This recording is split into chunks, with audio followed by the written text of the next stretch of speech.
What's up, YouTube? It is Wednesday morning, 9:30 a.m. on my way to the casino right now. I did want to go over yesterday's session. Kind of didn't have a chance to go over the hands in the car. Thought I was going to do it at home. Didn't get a chance to do that. So now we're going over it, recapping the next day. In this first hand, I pick up pocket tens in the small blind. There is an early position open to 25, which is larger than usual. It is a player who I think is kind of erratic and does some weird things, but I actually don't generally see him opening this large. So when he does do this, I think he's weighted towards having fairly strong hands. He ends up getting, I think, either 4 or 5 callers to me. I contemplate squeezing here from the small blind, but I think that's overplaying the hand. Given the amount of callers here pre-flop, the hand is going to be tough to play, but at the same time, if I do squeeze, I think I'm going to have to make it fairly large, and I think that's just overplaying my hand. If I now get 4-bet, I'm going to have to fold, and I'm likely to possibly have been in a flipping situation against a hand like Ace-King or Ace-Queen, so I'd much rather just call and see a flop. So I call, and like I said, I think we either go 6 or 7 ways total to a flop of 6-4 deuce. In this situation, I think about leading into the field because I do have an overpair, and it's unlikely that my hand is going to get much better. The problem here is when I do lead, my hand's going to look a lot like what it is. Some sixes, some pair plus gut shots, as well as overpairs. And if I get raised, I don't think there's much I can do here except fold. So I decided to check and kind of play in-game flow, see what develops. And now ends up checking all the way to second last to act, who is a player who's new to the table, someone that I hadn't really seen before. He bets 100, as I said, into like either 150 or 175, which is kind of a small bet. Now the player on the button folds, and it's on me. I think I have a pretty clear call here. Check raising, and once again, is overplaying my hand. I do see that the pre-flop raiser is folding behind me, so it kind of makes me feel like I'm probably going to be going heads up to this turn. I call, and we do in fact go heads up to a turn, which is a 3. A 5 now makes a straight. This also completes a lot of pair plus gut shots. For example, if he has like 4-3, 6-5, 4-5, things of that nature, he's either gonna have 2 pair or a straight. So I think a pretty bad card for myself. Similarly, though, it's a pretty bad card for him if he is in fact betting a hand like 7s, 8s, 9s, possibly an overpair himself. Unlikely, but if he does have a hand like Ace-6, things of that nature, it's gonna be hard for him to keep barreling here. So I tank and check, and he ends up checking behind. When he does this, I think I'm either going to have the best hand here, or I'm going to be up against a set. So in this spot on the river, when the river ends up coming off a 9, I think this is a great spot for me to lead small, because in fact, it's fairly obvious he doesn't have a straight. I think he ends up having a 5 here. He's always going to be betting. It'd be kind of ridiculous for him to check back here with a 5. So I think he's capped at having some 2 pairs as well as sets. If I check, I think he can value bet these 2 pairs and sets fairly large. But if I end up blocker betting into him for a small amount, I don't expect him ever to be leading. I don't expect him ever to be raising with these hands, just based on who the player is. Obviously, better players, I think, can raise for value here with sets. But I just kind of know that this isn't the type of guy to do it. So I decide to exploitatively lead for 50, knowing that I'm kind of naming my price, as well as if I do end up getting raised here, I'm probably just going to snap him off, because like I said, I don't expect him to be raising 2 pairs or sets here, and I think if he raises, he's essentially just repping a 5, and I really don't think he has a 5. So I bet $50, and he calls pretty quickly. I roll over my pocket tens and win. I think I kind of played this about as well as I could have in this situation. Kind of goes to show you how difficult it is to play these medium pocket pairs out of position. I think his most likely hand here probably was something like 7s or 8s, maybe some 6, like 6-7, Ace-6, something of that nature. Now this next hand, I think, really illustrates a certain point that I've realized over time now. I pick up Ace-King with the Ace of Hearts in early position. Under the gun limps. I make it 25. It folds back to him, and he's the only caller. We go heads up to a flop, which comes King, Queen, Deuce with 2 hearts. So I flop top, and the backdoor nut flush draw. He checks, and I decide to check back here. I think I'm going to be just way ahead here a ton of the time, and I think he's going to have possibly like under pairs. So I in my mind, I was thinking that by checking back here, I'm kind of disguising my hand, and I can go for 2 streets.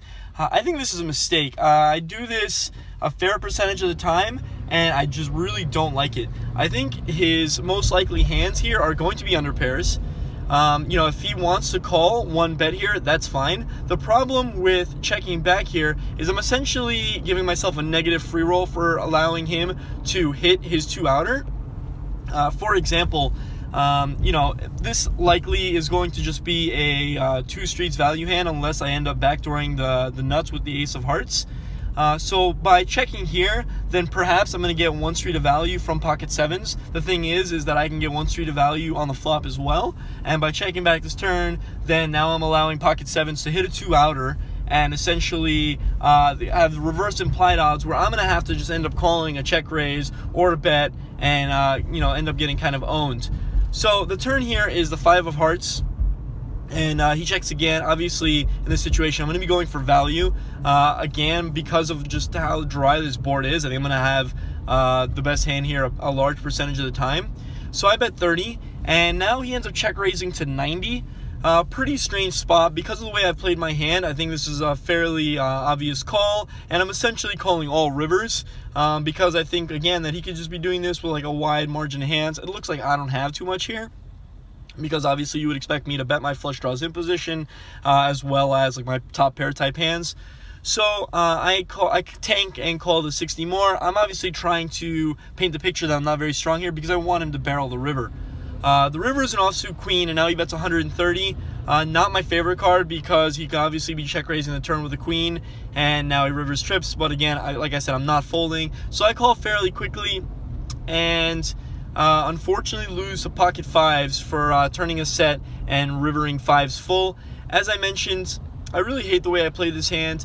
Against a hand like pocket 5s, it's unlikely I'm going to get multiple streets of value. But like I said, I like just betting the flop because I prevent myself from losing like an extra $200 here.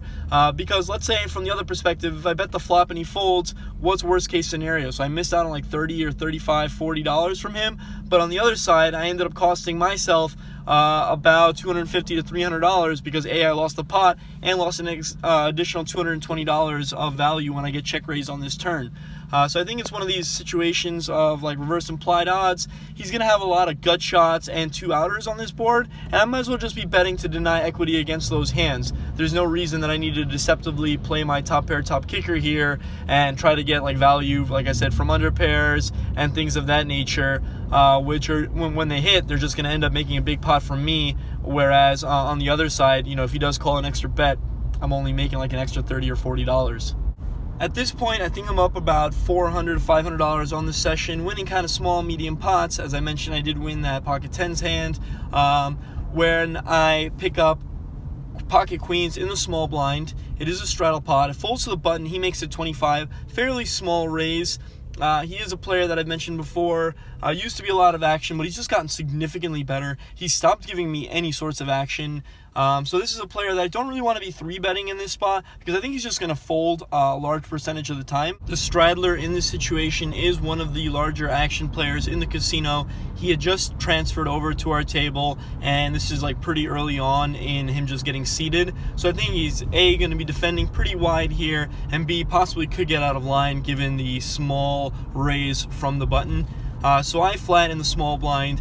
The big blind calls, and sure enough, the straddler makes it 125. The button now folds. The straddler's playing like $750, so I don't want to make some small, medium-ish raise to like 300, 350, and leave myself in an awkward spot if he just flats. So I elect to make it, I think, like 600 something, essentially putting him into an all-in decision. I think that he's going to have some value hands here like Ace-X, and he's just not the type of player that likes raise folding. So really, I think even if he has a hand as weak as like King Jack suited, he's just not folding. So I make it, like I said, like 600 something. The big blind folds, and he ends up ripping it in for like 750. The flop, I think, like comes king high, and I don't remember exactly the run out. He ends up saying, I just have ace high. He rolls over ace queen offsuit, and we win this one. He is a player that I mentioned a few weeks back that I tried bluffing with the 4 deuce when I ended up making like the 4 high flush and said I wasn't going to be folding, so I decided to turn it into a bluff, and he called us with like the second nuts. He ended up like making runner flush with the queen of spades or whatever the heck it was. So anyway, looks like it's paying some dividends. Obviously ace queen versus queens here, like in the blinds, seems kind of like a cooler, but I think for like 150 big blinds, this is a fairly large mistake, especially against me. Like when I'm like call re-raising here, I don't think ace queen is gonna be doing very well. It's possible I tricked him with some previous play. I don't really know. Doesn't really matter, but it was nice to win this one. The very next hand, the aforementioned player is now in the big blind. There is an early position limp for 5. I have 9-8 offsuit. Oftentimes when I start being aggressive, I like to keep the pedal to the metal. I have a good table image, and I want to keep picking on these opponents. I make a 25 in the cutoff with 9-8 offsuit. Now, I expect the aforementioned player in the big blind to be defending fairly wide. I think he just reloaded for like $300. He calls 25, and the limper calls as well. We go 3 ways to a flop of 4-4-5 with 2 hearts. I think this is going to miss their calling ranges just a ton. So when they both check to me, I want to be c-betting, and I want to be c-betting large so that I'm not getting some loose defense. I bet 16 to 75. The player who had just gone broke with the ace queen calls, and the limper folds. The turn is an offsuit king. Because he's playing about 240, I want to be betting here a sizing that I can effectively fold to a jam, and similarly set up a jam for myself on the river if I do think that he's calling with a lot of draws here. So I bet 75, and he ends up showing me ace queen again for 2 hands in a row and folds. So obviously kind of built up an image with him. And I think he ends up playing this hand fairly poorly. He should be, once again, 3-betting pre-flop here with his ace-queen. He's only got $300. If he runs into another big hand 2 hands in a row, what can he do? But I think he should be 3-betting here when I'm isolating in the in-late position. So it just kind of goes to show you the advantages of playing in position and being aggressive. Which now brings us to our last hand. I pick up ace-king suited. I was getting called a lot pre-flop here in this game, so I decided to up my raise size. So I raised to $25 just because I thought people were defending way too wide, and I want to be raising for value larger. I get a caller in middle position, and now the button kind of snap makes it 150. He's kind of a fairly creative action player, but at the same time, when he does this, I just think he has a really big hand. I think that it's going to be something like jacks plus, and because he's only playing like 600, I don't think he's ever 3-bet folding in this situation, so I'm just going to find myself flipping a large percentage of the time.